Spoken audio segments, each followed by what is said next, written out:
Boys, what's good? It's Herm. I'm here today with another 2022 NBA draft video. I love making draft content, and today I'm here with my biggest draft wild card, specifically my top 5, with 4 honorable mentions as well. So we're going to get into 9 guys, but my biggest wild cards in the 2022 NBA draft. So these are guys with the biggest gaps between their ceilings and their floors. So guys that could be phenomenal, or guys that could be busts, or maybe not busts, but just not what we might expect them to be.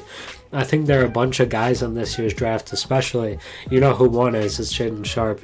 But there's a lot of guys that there's a lot of varying opinion on. They could be this, they could be that, where it's just tough to tell exactly what these players are going to be. And I think there's plenty of guys that we're not sure what they're going to be yet.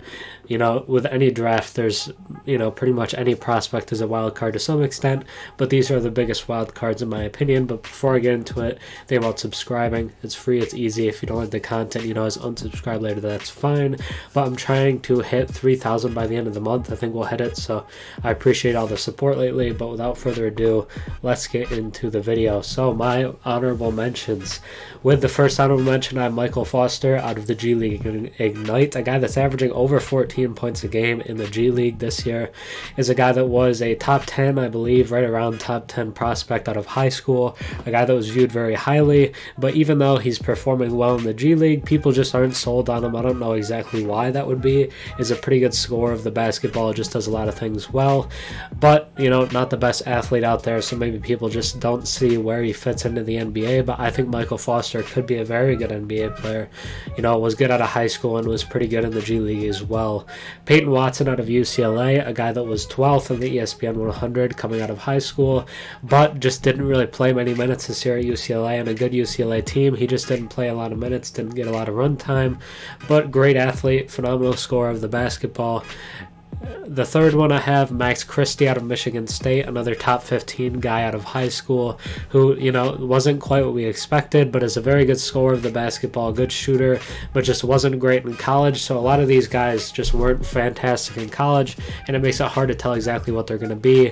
And then fourth, I have Kenny Lofton Jr., a guy out of Louisiana Tech, really big dude. A lot of people really love Kenny Lofton out of Louisiana Tech, but physical, strong.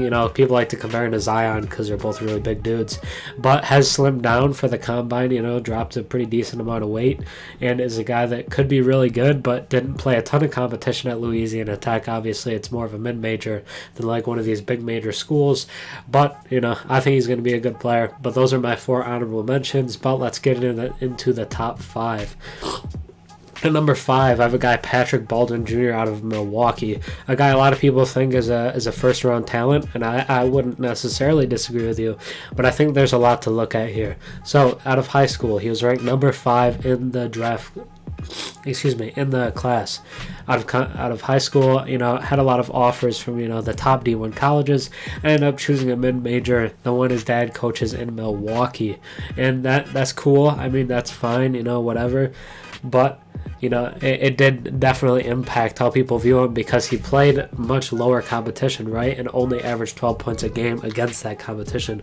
Only played 11 games as well due to injury. Had a pretty decent injury that took him down, cost him a pretty large portion of his season. But when he played in those 11 games, only averaged 12 points per game on 34% from the field, 27% from 3, and 74% from the line. I think the line is the only thing here that can keep you kind of optimistic, because good free throw shooting can be an indicator of good shooting form, good shooting in general, maybe improved shooting down the line. So the possibility for him to be a good NBA shooter is still there, but did have a pretty bad combine as well, having only a 23-inch, I believe, standing vertical, and his max vert wasn't very good either.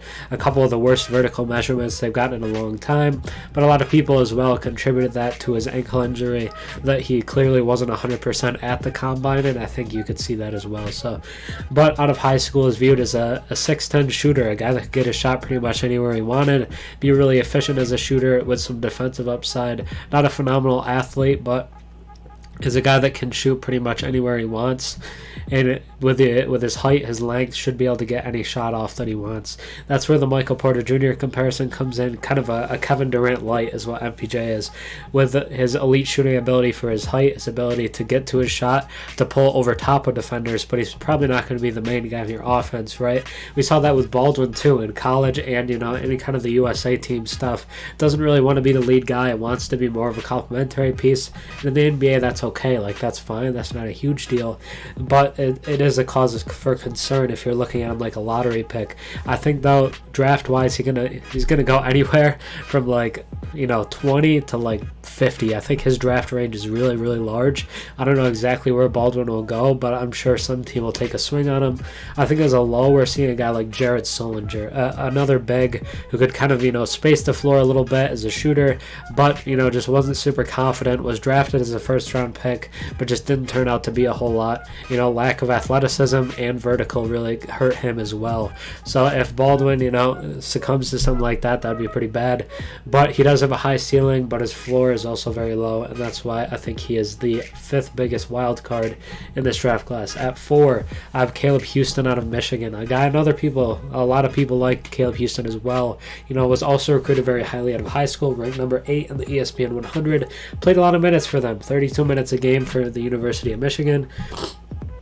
Not bad at all minutes wise. He was out there a lot. He was contributing on a Michigan team that did make the tournament. Did win a game. I think maybe 2 games even. They were in the tournament doing their thing. Hunter Dickinson, obviously the best guy there. Everybody knew that. That's fine. Caleb Houstan came in and played a role for them. 10 points a game on 38 from the field. Not very good. 36% from 3. Passable. I'm happy with that. If I'm an NBA scout, I look at that 36% from 3, as well as his shooting form, and project him as a good NBA shooter, as well as 78% from the free throw line. Better than Baldwin. The 3-point shooting is better than Baldwin. You look at both of these, 36% over 27. I'm much more interested personally in taking a guy like Caleb Houstan, who has shown the ability to be a scorer, a shooter, a guy that wants to be in a lead role, rather than a guy like Baldwin, who feels like a guy who wants to be complimentary scorer, as well as, not as good of a shooter in college as Houstan was. So to me, I'm more interested in Houstan, better athlete as well. But the weird question about Houstan, because he's projected as a 2nd-round pick right now, because he had a lot of kind of missed games at Michigan, a lot of really good games, but then some games where it just wasn't there. So really inconsistent at his time there, but did decline draft combine invite. He said, no, I'm not going to go to the draft combine, making a lot of people wonder if he has a promise at the end of the 1st round. Maybe some team said, hey, if you're still on the board at the end of the 1st, whether that be somewhere mid-20s, late 20s, wherever that be, we'll take you. I think that's something that could be there. But for me, a good high comparison is Andrew Wiggins. We saw how important he just was in the NBA Finals. But a guy that's a great athlete, can have hustle plays, rebounds, score at the basket, as well as shoot the ball, be a good scorer and shooter, as well as, improve as a passer, defender. I think Houstan can be all those things. But I think as low as probably a guy like Jeff Green, whose career, is probably worse than it would have been because of the whole heart stuff. But another guy who's really good as a scorer, shooter, athlete, had a pretty solid NBA career. I think Caleb Houstan at his worst will be a really good role player like Jeff Green has been throughout his career, but at his best can be a contributing player on a championship team.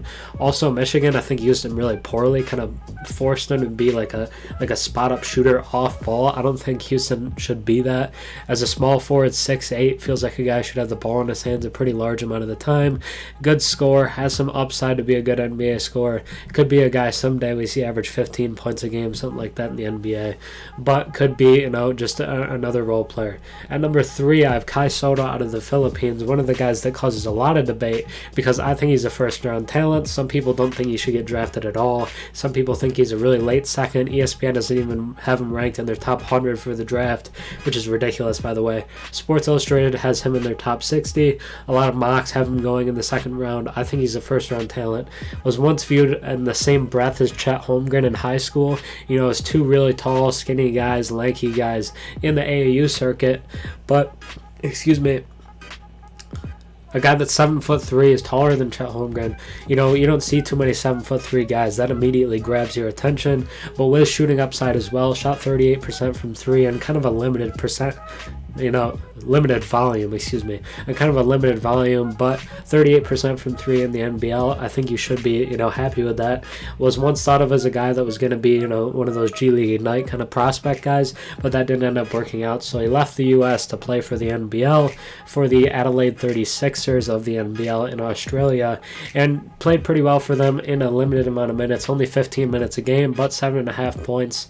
I think like 4 rebounds, like 1 assist, 1 block, stuff like that. Nothing going to blow you out of the water, but compared to like if you stretch his minutes to some other guys, we're looking at like 15 and 8 on 39% from 3. And at that point, that's really impressive, right? And you really like that guy.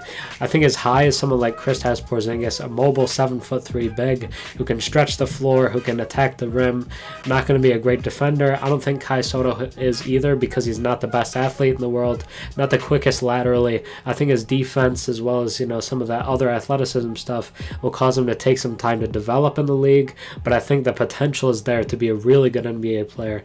I think as low, though, as someone like Boban Marjanovic, a 7'3" guy who you can put in at times to catch some lobs, block some shots, some stuff like that, isn't going to be a big rotational guy for you, but is a guy that you don't mind on the team if he's there. Kai Sotto as well, I think he's going to stick on an NBA roster, but maybe won't reach that Porzingis level. I think he'll be a very good NBA player. He feels like a guy who can be a long-term starting center in the league, but it's tough to know for sure. But a guy that's 7'3", mobile with shooting upside, I can't really ignore that.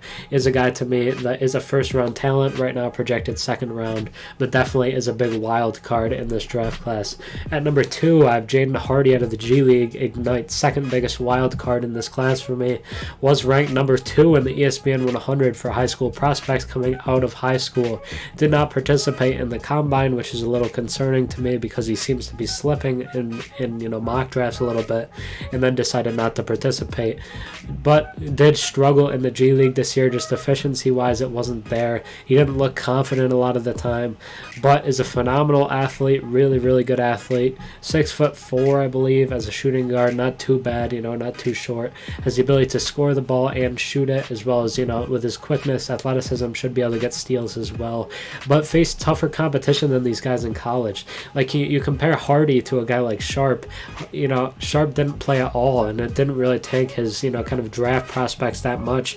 It's still viewed as like a top 6 guy. But Jaden Hardy, who is also viewed super highly out of high school, gets penalized for going the G League route, playing tougher competition and struggling a little bit. I think that's tough for me to swallow. I don't think he should be penalized as much as it feels like he is right now. Is a guy that to me should be still in the conversation for lottery, but it just doesn't feel like he is right now. He's not going to be a lottery level guy.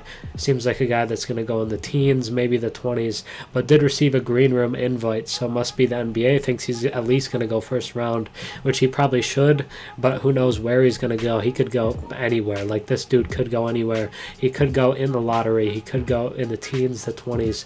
I think he could literally go anywhere. But as his high, I think he's probably like a Bradley Beal type scorer. And at the low, I think the worst he would be is like an Aaron Gordon rotational shooter scorer type guy. This guy's going to stick in the league. He's going to be a scorer and shooter of the basketball. But is he going to be an all-star? I don't know for sure.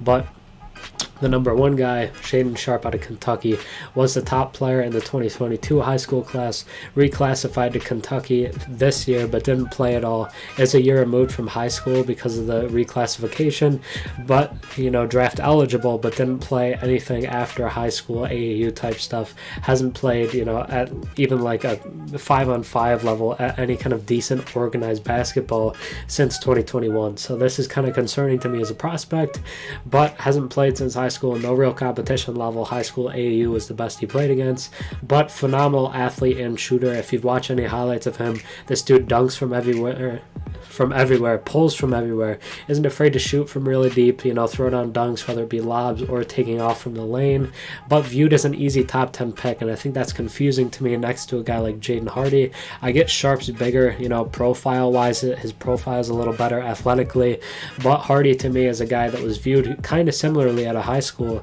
and should be, still considered a lottery level guy, but he's not. Shaedon Sharpe is a guy that could be, kind of like a Paul George all-star near MVP type guy, like Oklahoma City Paul George. Clippers Paul George in the playoffs last year is phenomenal too, by the way. But I think as low as a guy like Miles Bridges, a guy who's super athletic, can attack the rim, and if he's next to a good passer, LaMelo Ball type guy, he can be an even better guy, near all-star guy at his worst, I think is where Shaedon Sharpe is. And to me, that's why he's higher than a guy like Hardy, because his athleticism is a little higher, the shooting range is a little higher, and I think his floor is a little higher than a guy like Hardy. But both of these guys really big wild cards for the 2022 NBA draft. But that's going to be it for me today. I hope you really enjoyed the video.